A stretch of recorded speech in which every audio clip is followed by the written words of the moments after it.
ठिकाणी फिरतच असतात. त्यांची काळजी तुम्ही करू नका. तुम्हाला त्रास हे सरपटणारे सर्प करणार नाही. खरी भीती सरपटणाऱ्या प्राण्यांची. इतरत्र जर का कुणी असेल त्याला प्रतिकार करू शकतो. सरपटणारे प्राणी मध्ये मध्ये येतात. काही चिंता करू नका. तुम्हाला त्रास होणार नाहीये. हा सक्षमता तुमच्या समोर उभा आहे. समाधान वाटू लागलं.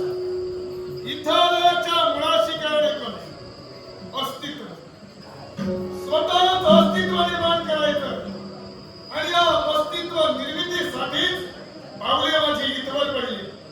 स्वतःचं अस्तित्व निर्माण करण्यासाठी आपले पावले इथपर्यंत ओढली. ओढण्याचा पदार्थ एकच त्रिखांचा स्वतःच अस्तित्व निर्माण करायचं.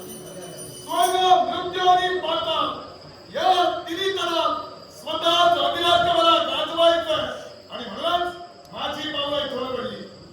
हे धुंदू च्या इच्छेने इथपर्यंत तुझी पावलं वाढली. इच्छा तुझी कदापि पूर्ण होणार नाही.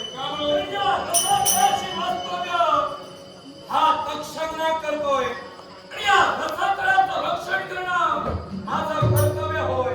तुझा कर्तव्य तुझ्या पद्धतीने परिपूर्ण कर. पण अस्तित्वासाठी जो झगडतो तो चुकीचा आहे की का? स्वतःच्या अस्तित्वासाठी भांडणं कधीच केलं नाही. पण ज्या अस्तित्वासाठी झगडण्याचा तो प्रयत्न करतोय ते अस्तित्व मला तुझं मान्य नाहीये आणि म्हणून तुझ्या अस्तित्वाला प्रकार हा तक्षक करतोय. का माझं अस्तित्व मान्य नाही? एकाच गोष्टीसाठी हा? या रसातळाच्या ठिकाणी असणारे अमृताचे झरे आणि त्या अमृताच्या झऱ्याचं रक्षण करणं हे आम्हा नागांचं कर्तव्य होय. आणि त्या झऱ्याचं रक्षण करून माघारी गेलो होते तर या विश्वात प्रत्येक जण जाणव जर अमर झाला असेल विश्वाला कैवान तुम्ही करणार आणि म्हणूनच रसातळाशी असणारं आमचं वास्तव्य आम्ही कदापि मिटविणार नाही आहोत. महाराज श्रावणी जर का अमृतपान केलं तर ते अमर होतील. दुसऱ्याचं भलं बघण्याची सवय नाही की काय तुला? बोलण्याचा पदार्थ एकच ज्या रसातळात असणारे अमृताचे झरे या झऱ्याचं संरक्षण तू करतो. निश्चित मग ते संरक्षण आम्ही सुद्धा करू शकतो. मग ते संरक्षण आम्ही करण्याची केवळ मुखातून त्या शब्द बाहेर पडतात की त्या झऱ्यांचं संरक्षण वाट्यांच्या पद्धतीने करू. हे रसातळांच्या स्वाधीन करणं. हे रसातळ तुझ्या स्वाधीन होणार नव्हे. तुझ्या शाब्दिक भरोश्यावर हा तक्षक भरोसा ठेवणारा नव्हे. आणि या विश्वाच्या ठिकाणी जो या रसातळाच्या ठिकाणी नाग वास्तव्य करतोय अमृताच्या झऱ्याच्या रक्षणाची जबाबदारी आम्हावर देवतांनी दिली आहे. शांती अमृताच्या झऱ्याचं रक्षण करणं हे आमचं कर्तव्य होय. आणि तुम्ही जर काय करत असाल देवतांपाशी त्याचं मागून घ्या. जर देवतांनी हे रसातळ तुमच्या स्वाधीन केलं असेल निश्चित आम्ही तुमच्या स्वाधीन करू. देवतांचा पुळका तुला कधी नसून येऊ लागला. देवतांचा पुळका येत नाहीये पण ते कर्तव्य माझ्या मागे आहे. माझ्या या विश्वाच्या ठिकाणी क्रोधानागा समवेत हा तक्षक वास्तव्य करतोय. शांती मी या अमृताच्या झऱ्याचं रक्षण करतोय. या अर्थी त्याचं वास्तव्य मान्य नाही. तुझ्या मुखातून शब्द बाहेर पडले. शाब्दिक बोलावं म्हणे तुला विश्वास नाही. नाही मग तुझ्यासारखं खोटं बोलायला मी का विश्वास ठेवू? बोलण्याचा पदार्थ पदार्थ एकच. कार्यावर वार करू नकोस. काय विसरले? संभाषण बोललो ते सांग. मी जर बोलतो ते तत्काळ म्हणूनच बोलतो. वारंवार वार करणारा मी नव्हे. असं काय मुखातून शब्द तुझ्या बाहेर पडले. काय तर तुझ्या शाब्दिक बोलावल्यामुळे विश्वास नाही. मला ऐकायचं आहे.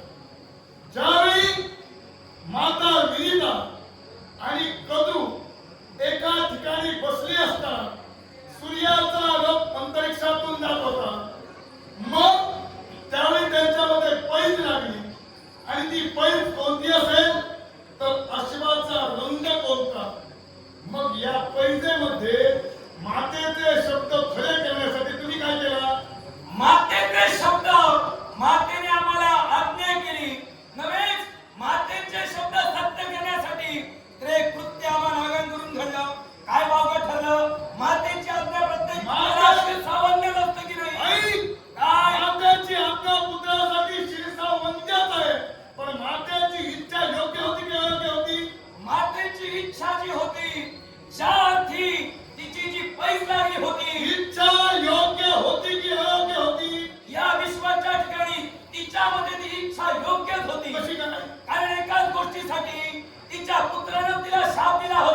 हे शब्द तुझ्या मुखातून कसं बाहेर पडले? मातेची सुद्धा इच्छा होती की तो ज्यावेळी तो अश्व आहे तो यावेळी विश्वाच्या ठिकाणी निरवर्णाचा झाला पाहिजे आणि ते मातेचे शब्द सुद्धा हे दोन्ही शब्द शिरोधारी म्हणून आम्ही तिथपर्यंत गेलो आणि तो अश्वाचा निर्णय झाला. सांगतोय ते तुला कळतंय की तुला कळतंय? कळतंय म्हणून सांगतोय. मी काय म्हणालो? मातेचे शब्द जर का तुझ्यासाठी शिरोधारी होते तर मातेच्या मुखातून निघणारे शब्द उचित होते की नाही ते सांग. मातेच्या मुखातून निघणारे शब्द उचितच होते माझ्यासाठी. मग ज्यावेळी त्या अश्वाचा रंग कृष्णवर्णीय नव्हता, तो कृष्णवर्णीय केला कुणी? आम्ही मग ते उचित कसं नाही? एकाच शाप तिच्या पुत्राने तिला शाप दिला होता. आणि तो शाप सत्यात होता. हे जर कृत्य न घडलं असतं तर ती दासी झाली असती का? मातेनं शाप परिपूर्ण करण्याचा ठेका तुमच्याकडे दिला होता.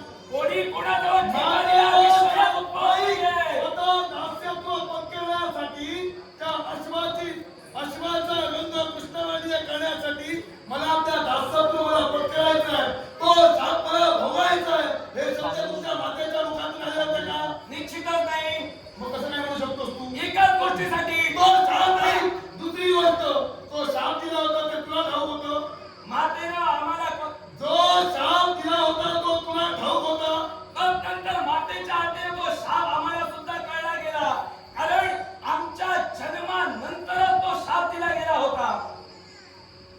काय सांगतोय ते तुला तुला तरी मला माझं कळतंय, तुला काय तुझं बोलतोय हे कळतंय तसं का? ऐक म्हणतोय. काय ते? तुला तेव्हा समजलं जेव्हा तिला दास्यत्व पत्करावं लागलं, त्यावेळी तुमच्या मुखातून शब्द बाहेर पडले की माते तुझे शब्द शिरोधारी म्हणून हे कृत्य आम्ही केलं. मग दास्यत्व तुला का पत्करावं लागलं? त्यावेळी तुमच्या मातेने तुम्हाला कथित केलं.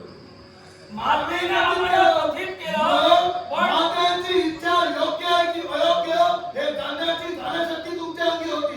मातेने इच्छा जी निर्माण केली ती पूर्ण करण्याचं कर्तव्य आमचं होतं. नाहीतर मातेनं दिलेली इच्छा जर आम्ही अमान्य केली असती तर मातेची इच्छा पूर्ण करू शकणार तर पुत्र म्हणून सांगण्याचा आम्हाला पुत्र अधिकार म्हणून आहे. निर्मित आणि पुत्र म्हणून सांगण्याचा आम्हाला अधिकार आहे.